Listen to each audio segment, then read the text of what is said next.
So I think we can start now. Let's get things rolling here today. Our sponsors today are onOne Software and X-Rite. Both of their sites have a lot of information, a lot of educational information, so please visit their websites. You can find more about each company's offerings and get some great information on education as well. And you have two hosts today. My name is Joe Brady, and together with Dan Harlacher from onOne Software, we're your hosts for today's webinar.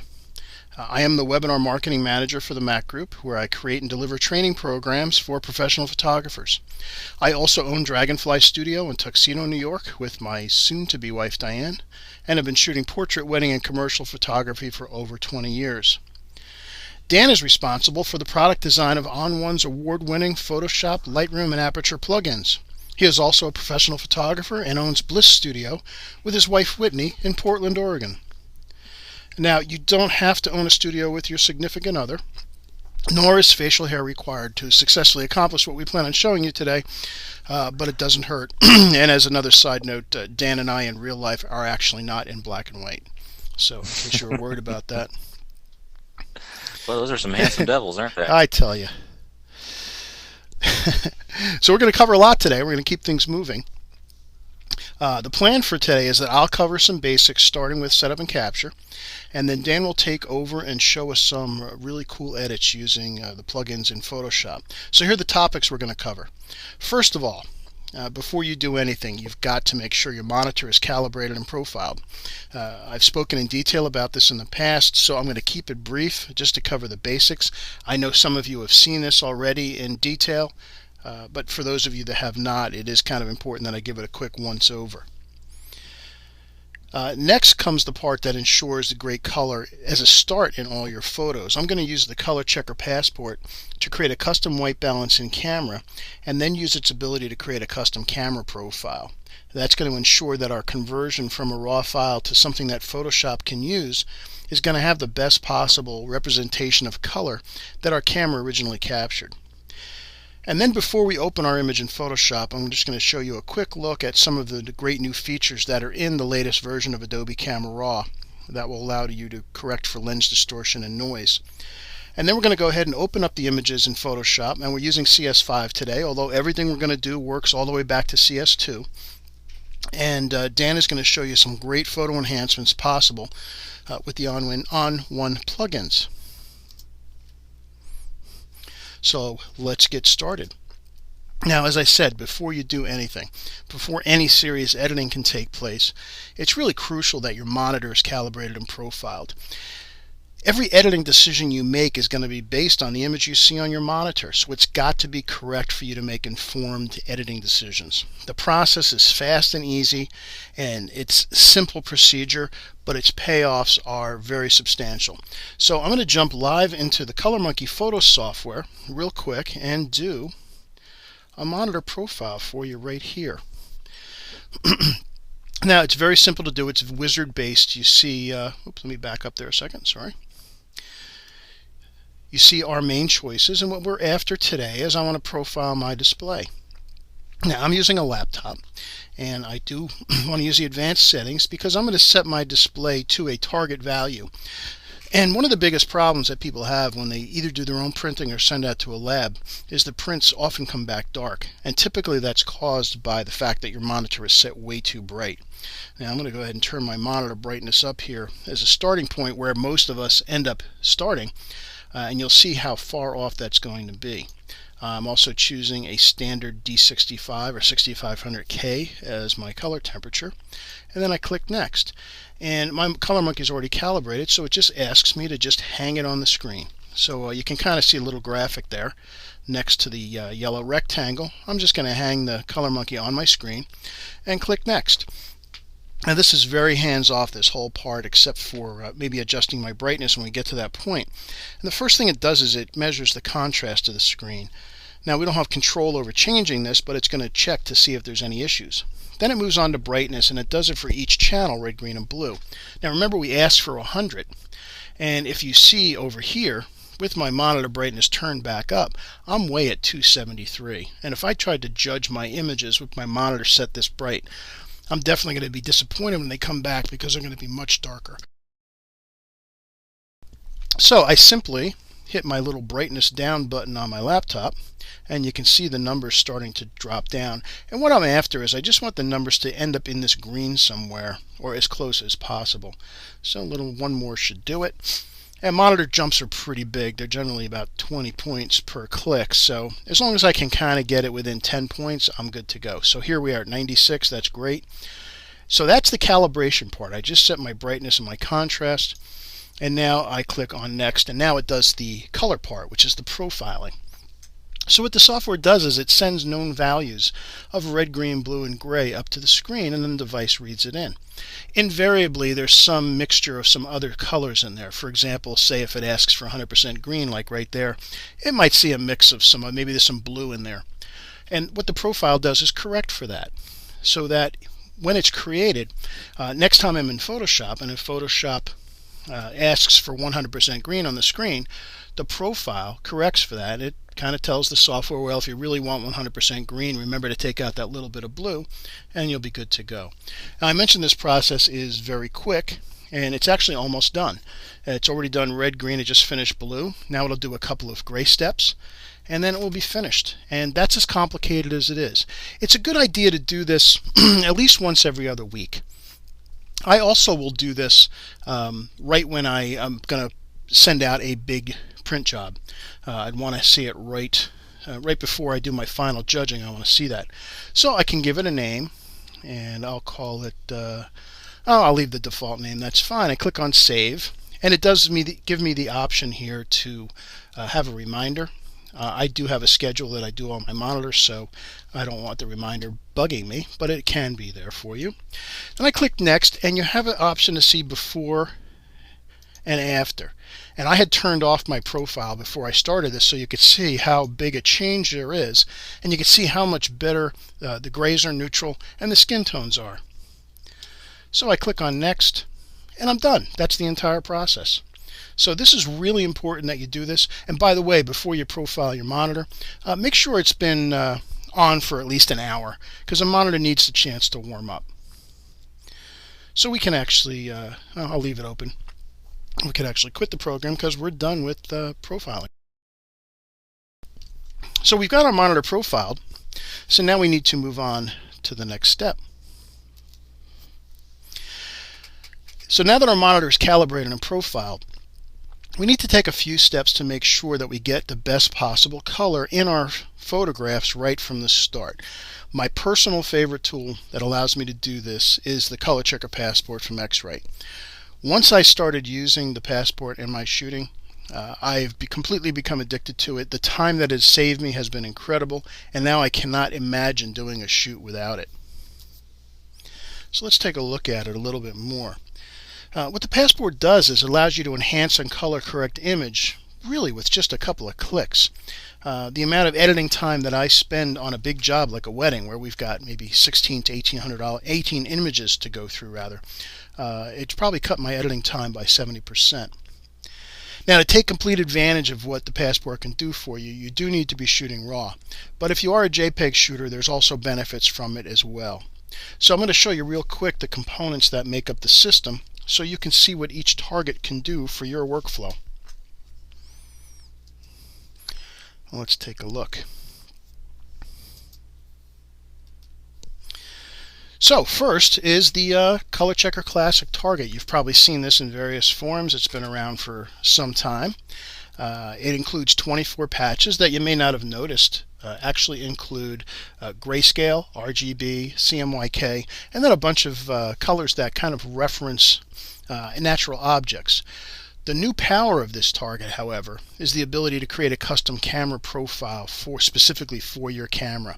Having a camera profile is going to allow you to get back all the color that your camera captured with just one click. Now, in the past, we all thought that having a correct white balance or the color temperature set was all we needed. But I'm going to show you that is not the case. It turns out in our raw conversion softwares, we're ending up losing a lot of color. And I'll show you this live in Photoshop in just a minute. Now, the second target is the white balance target.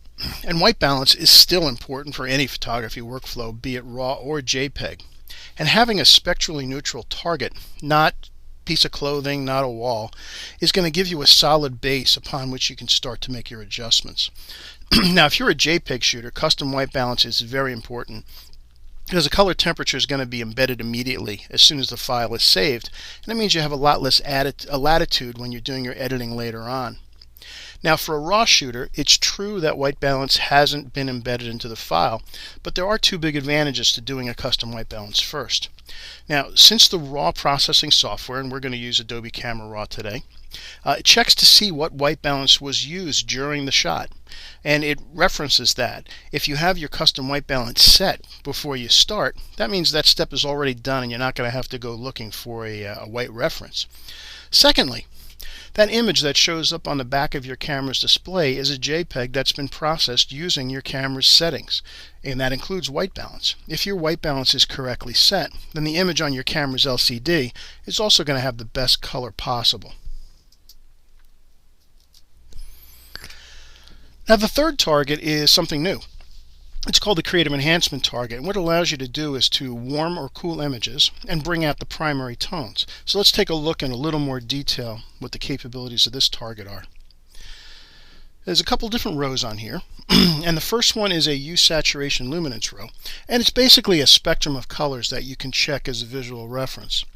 The bottom row is a gray ramp, and if you can turn on your highlight or shadow clippings on the back of your LCD on your camera, if you get any blinkies in your highlights or your shadows, you know that your exposure might be questionable. And then the two middle rows are designed for warming and cooling images. The top row is designed for portraits, as you can see right here. This patch is neutral, and the bottom row is for landscapes, and in that row this patch is a neutral. Now, what happens if you white balance off of these targets, as you move from left to right, the image will get successively warmer. And then on the bottom row, if you go off to the left, right over here with these two patches, the image will get cooler. So let's take a look at a kind of a real-world examples of that. So here we see a couple of images with the standard white balance applied. In the top portrait row, the patch on the left, as I said, is neutral, and each patch to the right would get successively warmer if I use that to apply as a white balance on the image. In the landscape row below, the center patch is neutral, and selecting patches to the left will cool the image, particularly the greens and blues. So let's go ahead and apply warming patch number 2 to the top portrait, and we see that the image has warmed up. And when we apply the first cooling patch to the landscape image below, we can see that the blue sky and the green trees have been brought out, and that's what this enhancement target allows you to do. So let me kind of just give you a quick overview of the process that I use in a day's shooting to incorporate the Passport. First of all, you got to make sure that your exposure is correct. Having an accurate exposure is important for both your color and your contrast. Secondly, I shoot the white balance card to do a custom white balance in my camera. Now, occasionally in the rush of a day, particularly if you're shooting a wedding, you might find that doing a custom white balance, you just don't have time to do it. If that's the case, having a good reference target that you can then sample off of later if you're doing raw shooting is a good idea to have. And then finally, I'll shoot an image with the color checker and the enhancement target, so that'll allow me to create that profile for my camera, and I have the enhancement target available for those warming and cooling adjustments later. Now, what I'm often asked is, how many times do you need to do this? Well, what I like to do is to have a profile kind of pre-built for each lighting situation I might encounter. I'll do one for daylight, one for tungsten, one for my on-camera flash, and one for shade. I will shoot reference targets through the course of the day if I feel the need, if I hit some kind of weird mixed lighting. But generally, having those standards around are going to take care of the profile, but you still have to white balance. The white balance and the profile go along together. So now that I've got my images shot, I'm ready to open and edit my images. So let's jump into Photoshop. And let me hide the other stuff to get it out of our way. And I'm going to go ahead and open a couple of images from our shoot. Alright, so I'll pick these three. So I open a couple of images and they all open up for me in Adobe Camera Raw. Now I had turned off my custom white balance here, or my correct white balance here, so you could see it. If again I was shooting raw and I hadn't done this already, I can resample off the target. Remember, on the portrait row the first target is neutral. So I can click there and you can see, alright, good, I've got a much better skin tone. However, I also might want to warm it up, but we'll do that in a second. Now the first thing I need to do really before I process my raw files is I need my profile for my camera. And that is done with this image. I just take the image that I've got my target in, I save it, and I need to save it as a DNG file, which is very simple to do because in Photoshop, Adobe Camera Raw, that is the default, and here we can see the DNG file. I just give it a name, save it in a place I know where it is, and I just saved my image as a DNG. That will allow me to use the ColorChecker Passport software, which is what will create the profile for me. So I simply click on Add Image. I'll scroll down to my DNG target. There's the one we just created. And I click on Open, and what happens is the software opens up the image with the target. It will find the target for us and fill the screen with us to let us know where it's going to sample off of. So it's loading the image in and detecting the target. Now when that's done, I just have to simply click on Create Profile and my profile will be created. Now if by chance I had a finger slightly in the way or casting a shadow, you do have the option of clicking on these little green markers here that I could move my squares to sample, but you do want to try to have an even exposure and you do want to make sure that all of your colors are clear. So then I just click on Create Profile and I'll call it onOne PM for our afternoon webinar, and click on Save, and then the software will save the profile for us and it puts it in the right place. And in the case of Photoshop and Adobe Camera Raw, it's automatically activated. I don't need to do anything else. If you happen to be a Lightroom user and it was open, you would have to restart for Lightroom to see it. So it says it's been created and we're good to go. So I can quit that. Now here we are back in Adobe Camera Raw, and you might not have ever used it before, but right under this little camera icon is camera calibration. And we've been living with the Adobe standard conversion, which we all thought was pretty good. Well, let's take a look in a little bit. I'm going to zoom here. And it turns out we are losing some color when we do this, particularly in the blues. If you take a close look at the target, if you've ever seen the target live, you'd notice that these blues were much darker. Also, the brown is a little lighter here. These purples and pinks are a little bit off.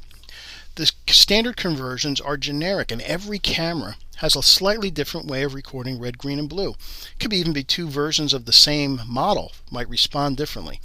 By having a profile for each one, rather than just having a white balance to deal with, we've got an entire set of 24 patches here that the camera and the software have to use as a reference. So watch what happens when we apply the profile we just created from this image.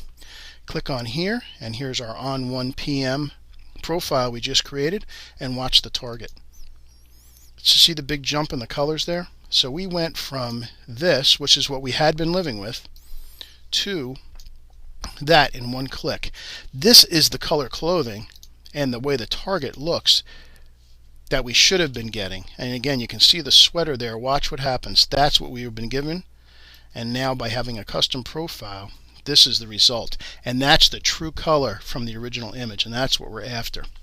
And the last thing I might want to do, if I wanted to warm up, sometimes a perfectly neutral image can make skin tone look a little cool, and we all like to look a little warmer or there wouldn't be tanning salons all over the place. So we can do that just by simply coming in a patch or two, and watch what happens if I click here. The image gets warmer, and as I keep moving to the right, it gets warmer and warmer. That might be a bit too much. Let's try 2 in. That's 1 in. I like that. So now we've got our custom warmth in here, and the beauty of having the target is I can apply this to all the images in one click. So I simply select all, click on Synchronize, and what I'm after for this go round is I want my white balance, which we've done right here, and I want the camera calibration. And I click OK, and then all of those settings are applied to the rest of my images. So again, here's with the profile applied, and look what the color was that we had been dealing with. So this would have required a lot of messing around with saturation and color balance in order to get the colors back that we wanted. By having this profile, with one click everything falls back into place. And again, as I mentioned, some of the other cool stuff that is in the new Adobe Camera Raw. And this particular image was shot at 100 ISO, so it's very low noise. But if you had a high ISO image and you started to zoom in, I'll ask you to try this on one of your images. Go into a raw image and click on this little button right here called Detail. And you can turn on and off the noise reduction. You can see it happening a little bit on the screen, but not too much, because this image is very low noise. Also, sharpening. My favorite sharpening setting is, for your reference, if you want to try this, it works real well, is around 80 with my radius, and the key for my radius is to have it below 1. I generally like about 0.8. And for those of you that do unsharp mask or smart sharpen, I use the same setting. And by having these settings, I get really nice detail without having any halos. And the other thing I can do is there's a database of lenses now built into the software. And if we go to the lens corrections, you can see enable lens profile corrections. If I turn this off, you can see that this particular lens, which happens to be a 24 to 72/8, does have a little bit of its own vignetting. There is a little bit of light fall off in the corner, which you can see here, that you might not have noticed before, or you'd have to correct later. By enabling the lens profile, the image flattens out and that vignetting is taken away. Again, all in one fell swoop. So I can again select all, click on synchronize, and this time I will add my lens profile, and I'll add my noise reduction and my sharpening, and apply that to all of my images. And I just color corrected, sharpened, and denoised all of my images that quickly. This could have been, rather than 3, it could have been 100 images. My images are now ready to be edited. So I'm done with my edits. I'm now going to turn over to Dan so that he can take us into Photoshop and apply some of the magic with the onOne profiles, plugins rather. Dan, you ready to go? I am ready. Thank you very much. So let me just turn the screen over to Dan. And while Dan is talking, I will take over the answering of questions. If you guys have questions, please go ahead and type them in the questions panel. So Dan, it's waiting for you. Yeah, and hopefully it'll kick over here in a second. There we go. You're live. All right, well, perfect. Well, thank you guys for coming today, and thanks, Joe, for that great introduction. And of course, before you really do anything in Photoshop, you really need to have your color management set up right. So making sure that your monitor is profiled, making sure that you're getting good color out of your camera by using proper white balance and by building a camera profile, and also making sure your color settings in Photoshop are set up correctly first is all essential before you can really get any work done in Photoshop. I mean, that's the equivalent of your light meter back in the day. So if you don't have that done, what you're seeing in Photoshop isn't what's really in the file, and then it's no wonder if prints come back and don't look the way you expect. So, alrighty, let us get started here. I just took one of the images from this shoot, which we've already made sure is color corrected using a camera profile, and we're going to use just one of the modules of the plugin suite. The plugin suite actually gives you 6 powerful plugins that tackle common problems like color correction, special effects, retouching, adding frames, resizing your image, removing backgrounds, things like that. We're just going to use PhotoTools today, one of them, to do some portrait retouching. But before we get into that, let's show you how you can actually access your plugins. Now, if you're using Photoshop CS5, like I am today, and all of our plugins support CS5, both 32-bit and 64-bit, and both Mac and Windows, you'll access your plugins a little differently than you might have in the past. You can, of course, always get to them by going to your File and then Automate menu, and you'll be able to access all of your plugins right here, but you can also access them from the onOne extension panel. So if we go up here to the Window menu and select Window and Extensions, and then onOne, it'll actually open a little floating panel. And this panel works just like all the other panels inside of Photoshop. It gives you access to all of your plugins simply by double-clicking on them.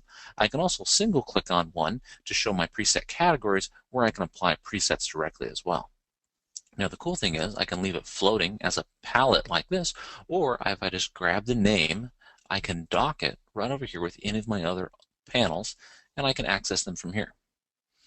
All right, now let's take a look at our image here. I'm just going to zoom in a little bit on the image, and let's take a look at her skin. That's really what we're going to focus on today.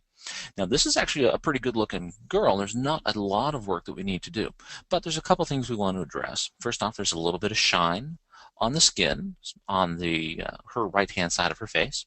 There's also some small blemishes that we'll want to clean up, and I think we'll smooth out the skin and enhance the eyes a little bit. Now, before we jump into PhotoTools, we want to make sure we get rid of any of these spot blemishes first. We're going to do that here in Photoshop, and we're going to use the spot healing brush tool. That's going to be right over here. It's about the 5th tool down or 6th tool down, and we're going to make sure we use that top one, the spot healing brush. And rather than working directly on our image, we actually want to create a copy of that layer.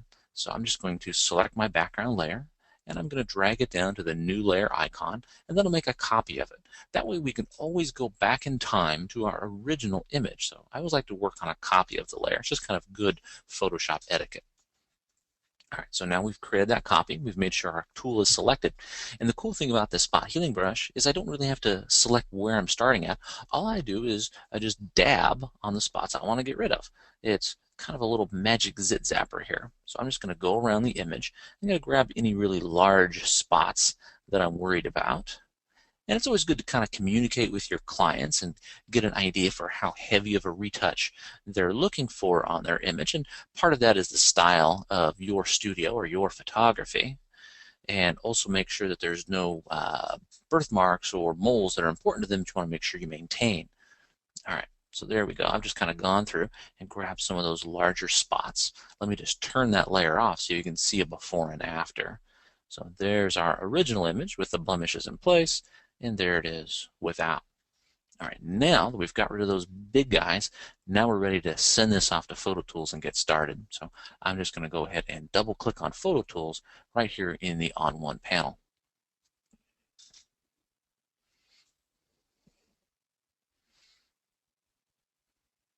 There we go. Now, PhotoTools has loaded up. It's basically taken over our screen. Photoshop is sitting in the background. It's just waiting for us to do our work. When you open up PhotoTools, you'll see 2 copies of your image, an original image on the left, and the results that we're working on the right. Now, we haven't done anything yet, so obviously they both look the same. At the bottom is the library. Right now it's closed. Let me open this up by clicking on Categories. And in the library is where all of the effects live. Now, PhotoTools is like Legos for Photoshop. It gives you over 300 effects that you can preview, stack on top of each other, and control how they blend. Basically, it automates stuff that's hard to do in Photoshop. So we're going to do in a few steps here inside of PhotoTools what would normally take 60 to 80 steps inside of Photoshop. Plus, you'd have to have a lot of savvy to do it. Alrighty, so let's talk a little bit more about the library. There's several different ways to find the effects that you're looking for. The one that I use is Category View, and that's the one we're in right now. And in Category View, the left-hand column contains categories of effects divided in what they do. For example, if I wanted to convert my image to black and white, I'd go to the black and white section. Or if I want to simulate something I would have done in the camera, I would go to Camera Tricks. Today we're working on Portrait Enhancement, so I'm going to go to the Portrait Enhance category. And when I select a category, the second column shows me the contents of that category. So all I do is click on one that I'm interested in. The third column tells me about it, even shows me if there's options for it. And then on the right, it gives me a little before and after preview of what it will do to an image. Now, this is good if you're familiar with PhotoTools and some of the effects, but if you're still learning it, there's a couple other great ways to find the effects you're looking for. The first one is to go to the search field. And if I click search, I can just type in what I'm looking for. I can type in anything in a name or a description, or I can search also by the creators, the people who create the effects, people like Jack Davis and Kevin Kubota. So for example, if I wanted to work on skin, I could just type skin into the search field, and you'll see how it goes out and finds 37 different effects for working on skin. I can also browse based on keywords. So if I select keywords from the library, I'll get an array of keywords on the left-hand side, and all I do is just click on keywords for what I'm looking for. For example, if I want to find a black and white conversion, I click on black and white. But I want more than just black and white. I want black and white that is also grainy and maybe warm tone. So there we go. Just by clicking on those 3 keywords, it's narrowed down to the 4 effects that are black and white, warm, grainy conversions. So it's a quick way to find exactly what you're looking for.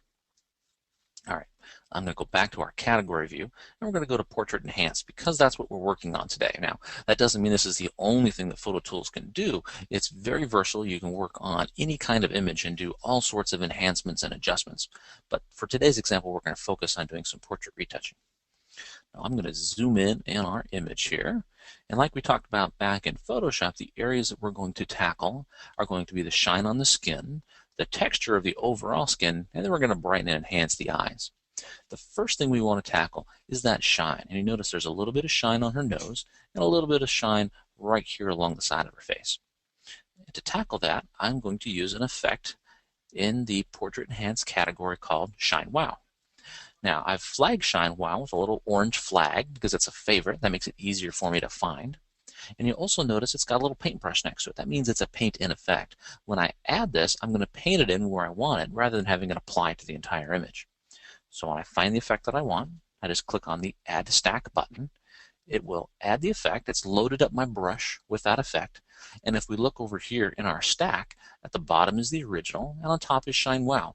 The stack is kind of like a layers stack in Photoshop, or if you're used to photography, think of it like a filter stack on the front of your camera, and it works the same way. You know, if you're taking a picture, you might put a polarizer on, and then a warming filter, and a graduated neutral density filter. PhotoTools works the same way. We're just stacking up different filters on top of each other, and then controlling how they blend. All right, I'm just going to hide the library here for a minute so we have a little bit more real estate to work with and reposition our preview. Now you see over the preview, there's a large brush. You actually see the brush on both sides, the before and the after, but I'm actually painting on the after side.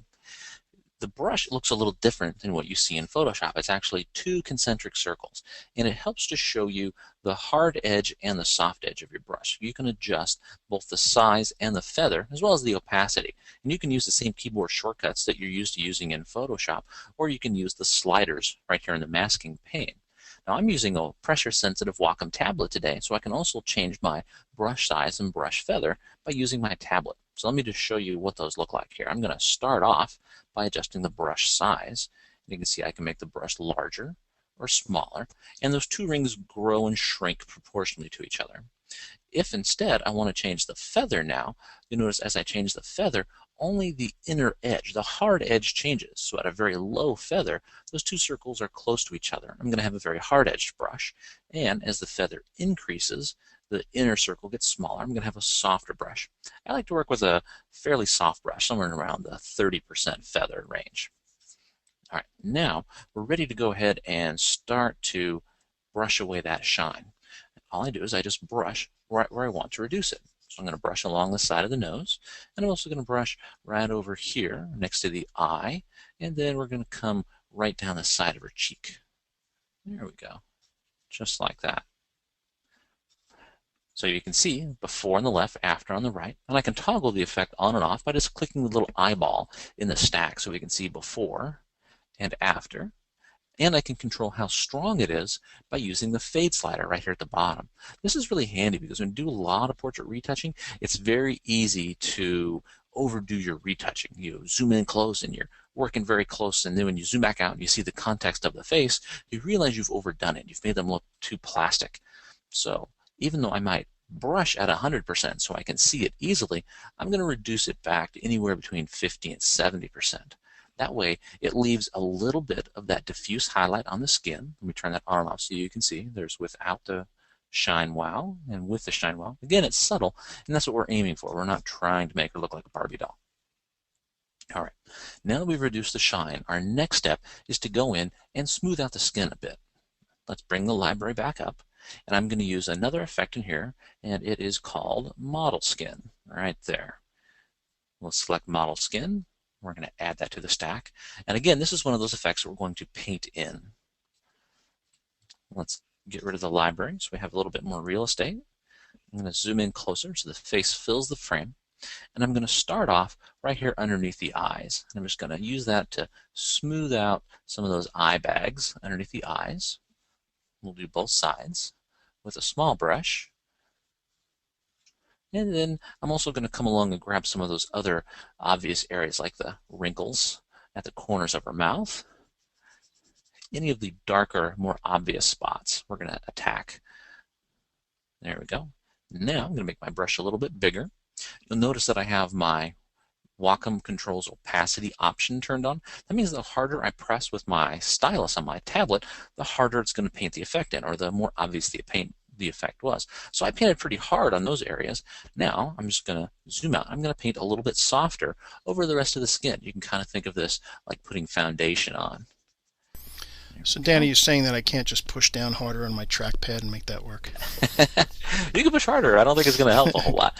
But you can change it pretty easily on the fly by using the 1 to 0 keyboards on your keyboard. So you notice if I hit 4 on my keyboard, my brush opacity goes to 40. And if I hit 7, it goes to 70. If I hit 0, it goes all the way up to 100. So that's a quick way that you can change how heavy you paint just by using your keyboard. So the same as in Photoshop? Yep, same as in Photoshop. It's just like changing the opacity of a layer in there.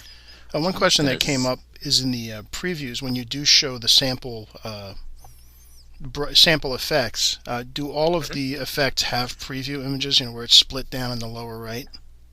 Yep, every effect will have a preview. Now, it's not going to show your image. It's going to show the image that the effect was created with. There we go. So I'm just kind of scrubbing through here, picking anything up that we want. That looks pretty good.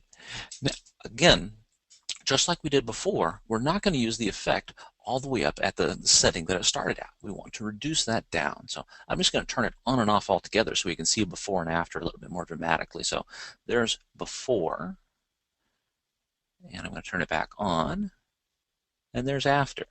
So we're now going to just adjust that fade slider down, and a good way to do it is to go all the way to 0, and then we're just going to slowly move that up until we just take the edge off the skin. We don't want to be way up here, plastic fantastic at the top.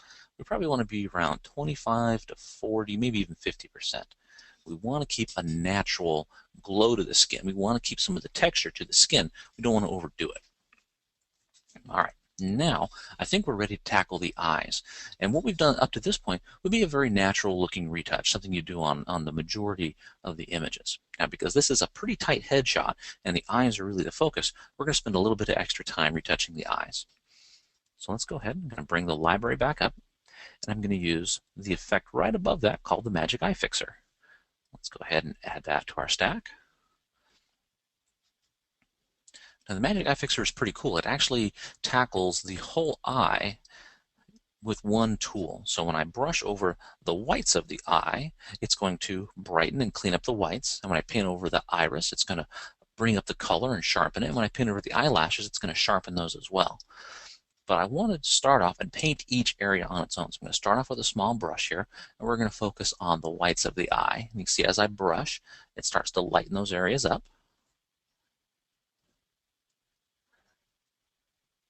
There we go. Make my brush a little bit bigger, and I'm going to gently do the iris to bring up the color and the sharpness. Then make my brush small again, and I'm going to use it like an eyeliner right along the edge of those eyelashes. There we go. Let's move over to the other eye and repeat that process. We're going to focus on the whites to start. Dan, can you also work with the before turned off and just have your screen full showing the after? You bet. There's actually several different ways you can preview, and it's controlled by this little preview toggle right down here at the bottom. So I can view a single image. I can do a side-by-side split screen, top and bottom split screen, or just a single image as well to give you the most real estate. And it kind of depends on the size of your monitor and the orientation of your image as to how you want to work. If I'm working on a vertical image, a lot of the time I like that vertical split screen mode. If I'm working on a landscape image, I'll typically just do a single image like this. Let's keep scrubbing those whites in there a little bit. And I'm going to brighten up the iris and then run that eyeliner along the edge there. Now, here's what happens. When you zoom in close like this and you retouch the eyes, you lose the context of the face. So now when I zoom back out and we look at her, she's got like these crazy laser beam eyes that are way too bright. So by using that fade slider, I can control just how strong that effect is. And if I was really picky, I could do each eye separately, just add the Magic Eye Fixer twice, so I could adjust each eye independently if I needed to. So I'm just going to bring this back down to only probably about 30, just enough to take the edge off. Let's toggle that on and off. There's before, and there's after. Now, in most cases, this is all I would do, but with her eyes, she's got a little bit of red in the eye. I don't know if maybe she spent some time in the pool the day before. We're going to go in and we're going to paint away a little bit of the red in the eye, and we're going to enhance the iris even a little bit more, but using a couple more tools. So let's open up the library, and we're going to leave the Portrait Enhance category. We're going to go up to the basic brushes. Basic brushes include some general tools that I use a lot. They're applicable to any kind of image. And the first one I'm going to use is called Brush Less Color. We're just going to add that to our stack here. And now I'm just going to zoom in on those eyes, and we're going to use this just like Visine to just pull some of the color out. Now it's pretty subtle right now. I'm going to bring my fade slider up high just so I can see where I'm painting, and then we'll adjust the actual amount of color that we remove at the end here. Don't be afraid to really get in there and scrub, because we're going to clean that up here at the end.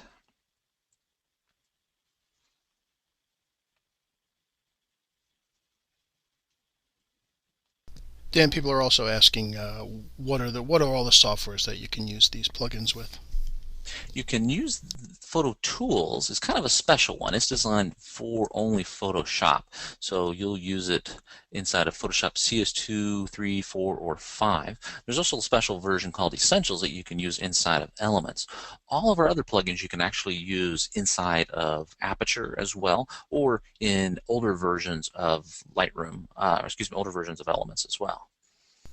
Now, the keyboard shortcut you use, the 1 through 0, to be able to adjust your opacity, is there a similar keyboard shortcut to adjust your feathering?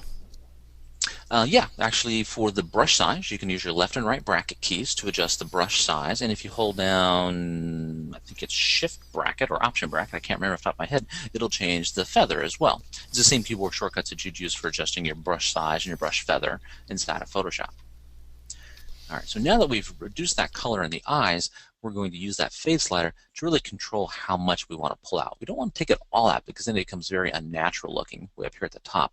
So we want to leave a little bit of that color, and leaves a little bit of the veins, a little bit of that natural feel in there. So we're only going to run that at about, maybe 60. There we go. And then I think for our finishing touch, we want to just enhance the edge of the iris. If you ever look at people's eye, there's kind of a dark ring right around the edge of the iris. If we make that a little bit darker, the eyes really pop out. So let's bring the library up again, and I'm going to use the Brush Darker tool right at the top of our stack. We're going to add that in.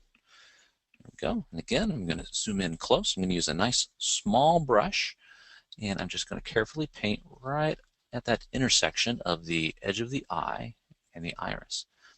Sometimes I'll also hit that just a little bit more on those eyelashes just to darken those up a little bit. There we go.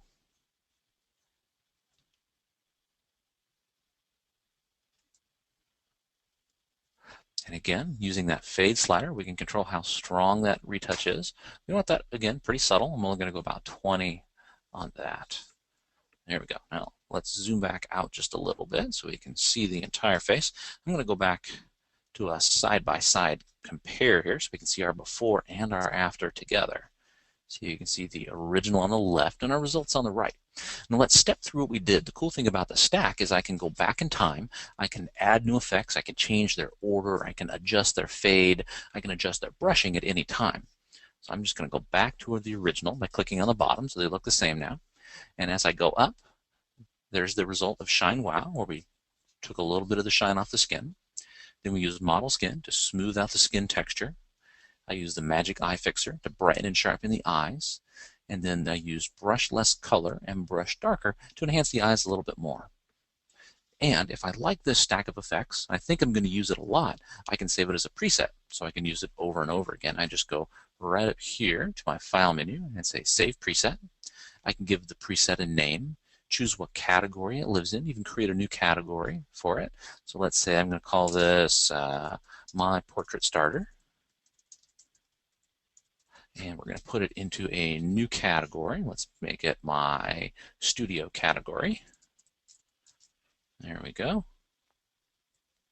I can put in information about who created it. I can put in a description of what it does. I can even add keywords that let me search for it.